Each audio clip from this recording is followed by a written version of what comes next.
এখন থেকে আপনার প্রিয় সিরিয়ালগুলো ফ্রিতে দেখুন এক্সক্লুসিভলি শুধুমাত্র সান নেক্সটে। এখনই অ্যাপ ডাউনলোড করুন। স্যার দেখুন 4টে রাইফেল। ও না না স্যার ঠিক আছে, মিলে গেছে। আরে মেলাও, ঠিক করে মেলালেই মিলবে। আর শোনো, এখন আমাকে একদম ডিস্টার্ব করবে না, আমি একটা কাজ করছি।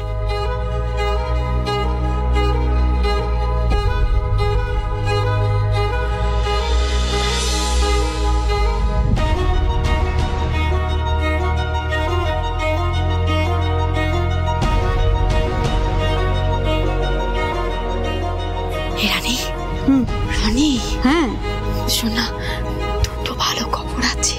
বল। আমি শিউলিকে উদ্ধার করেছি। সত্যি? এই কি হচ্ছে কি? Sorry sir, sorry. কি করলি? বল সবটা খুলে। তারা বলছি, কাল স্যার আমার উপর রাগারাগি করে চলে গেল না, আমার না কেমন একটা খটকা লাগলো। তারপর কি করলাম বলতো? আমি স্যারের পিছু নিলাম। তারপর দেখি স্যার রক্ষিত বাবুর বাড়িতে গিয়ে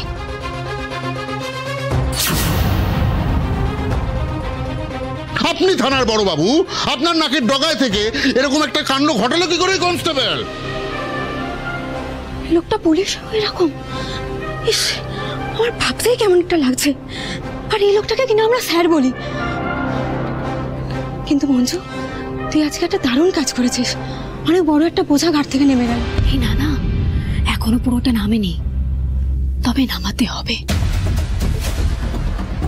জানিস তো, স্যারের সাথে ওনাদের আতাত আছে, তাই যা করার খুব সাবধানে চুপি করতে হবে। আগে একটু করে প্রমাণগুলোকে জোগাড় করি, তারপর সব প্রমাণ আমি ওপর মহলে পাঠিয়ে দেবো। মঞ্জু, যা করার খুব সাবধানে করিস, আর আমাকে কি করতে হবে বলিস, আমি আছি মঞ্জু। আর একটা ভালো খবর আছে বললি, কি রে সেটা? না সেটা খবর না, আসলে আজকে না আমার দাদা ভাইয়ের জন্মদিন। একটু দুপুরবেলা আমার বাড়িতে যাবি রে? এটা খবর না, এটাও তো ভালো খবর, অবশ্যই যাব। তাহলে আজকে তো তোর খুব আনন্দের দিন, বল? তা বটে, কিন্তু আবার এই আনন্দের মাঝে কাজের কাজগুলো ভুলে গেলে চলবে না, বুঝলে তো?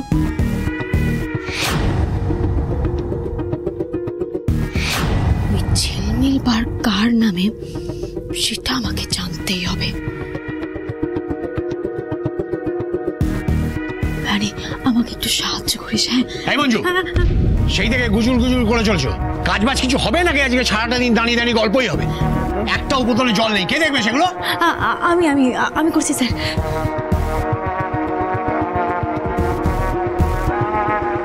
আরে আমি বলছি, একটু সাহায্য করবি আমাকে? কেন করবো না, শোন, পঞ্চায়েতের সমস্ত ব্যবসার ট্রেড লাইসেন্সের হিসাব থাকে। আমার বাবা তো পঞ্চায়েতে চাকরি করে। দাঁড়া, বাবাকে একটা ফোন করি, তাহলেই সবটা জানা যাবে। তুই তাড়াতাড়ি কর।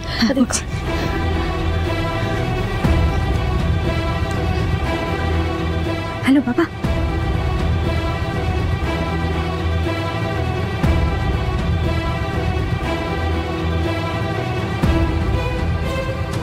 আচ্ছা ঠিক আছে।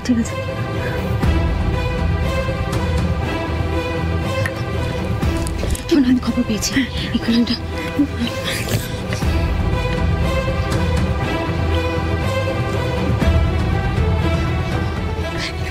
শোন, আমি খবর পেয়েছি।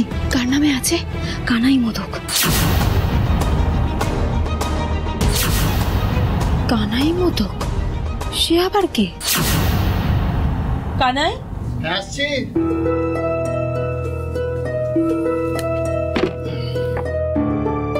এই কানাই, ড্রাইভারকে বলো গাড়িটা ধুয়ে পুছে রেডি রাখতে, আমরা বেরোতে পারি। আচ্ছা ঠিক আছে। স্যার, একটা কথা জিজ্ঞেস করবো যদি কিছু মনে না করেন? এত হেজিটেট করার কি আছে, বলো না। না আসলে আমি আপনাকে কাল সন্ধ্যে থেকে দেখছিলাম, আপনি খুব চুপচাপ, কারোর সাথে কথাও বলছেন না খুব একটা বেশি। কোনো টেনশন করছেন কি? মানে কিছু হয়েছে? আপনি আমাকে বলতে পারেন, আমি চেষ্টা করব সলভ করার। না তেমন কিছু হয়নি, কিছুই হয়নি। আপনি শিওর তো স্যার? এই দেখো, আমি তোমাকে মিথ্যে কথা বলবো কেন? তুমি আমাদের ঘরের লোক। ওই মাঝে মাঝে আমি এরকম চুপচাপ হয়ে যাই, বলতে পারো বয়সের স্বভাব। কেন মিথ্যে কথা বলছো বাবা?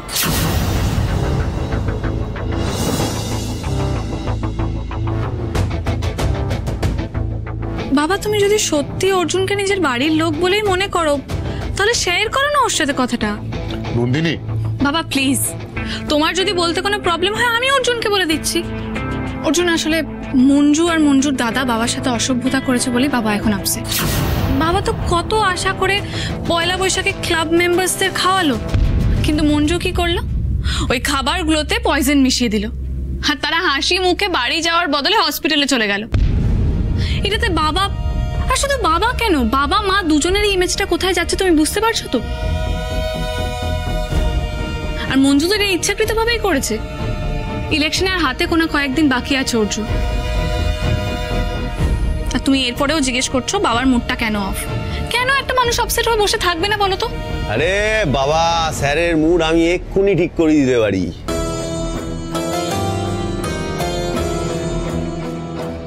ও দাদা, কোথায় গেলেন? আসুন, চিঠি পাঠাবো নাকি?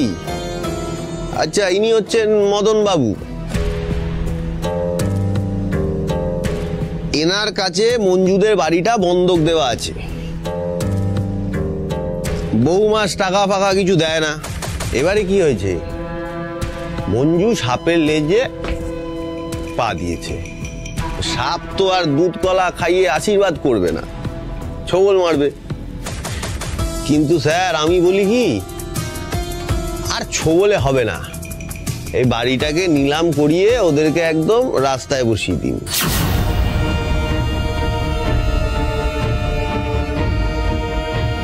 আজকে কেউ যদি না বোঝে কত ধানে কত চাল, সেটা বোঝানোর দায়িত্ব তো আমাদের। কি অর্জুন? না না রাজা, এতটাও করার দরকার নেই। ও তাহলে কতটা কি করার দরকার, মানে কতটা করলে তোর চলবে ভাই? রাজা, সব কিছু গায়ের জোরে হয় না বুঝলি। দরকার পড়লে মঞ্জুকে আর মঞ্জুর দাদাকে ভালো করে শাসাই, কিন্তু ওদেরকে বাড়ি থেকে বের করে দেওয়াটা ঠিক হবে না। ওরা থাকবে কোথায়? তোর তো ওদের জন্য দরদ উতলে উতলে পড়ছে। হ্যাঁ, কথাটা দরদের নয়, কথাটা ন্যায় অন্যায়ের। তুই তো সুরের সাক্ষী মাতাল রে। হ্যাঁ, তো কোন ন্যায়টা করেছে মঞ্জু শুনি একটু। আচ্ছা, ওরা যদি অন্যায় করে থাকে তাহলে আমাদেরও কি অন্যায় করতে হবে? হ্যাঁ, তাই তো করা উচিত অর্জুন।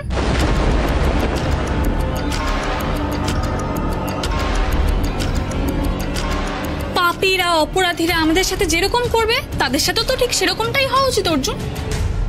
আর তুমি এখানে কেন বাধা দিচ্ছ বলো তো অর্জুন? তোমার কি এখানে কোনো স্বার্থ আছে?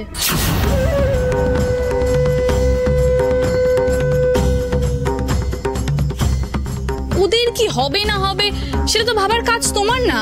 তুমি বাবার হয়ে কাজ করো, তুমি বাবারটাই ভাবো। তুমি এখানে বাধা দিচ্ছ কেন বলো তো? তোমার আপত্তির কারণটা কিন্তু আমি ঠিক বুঝতে পারছি।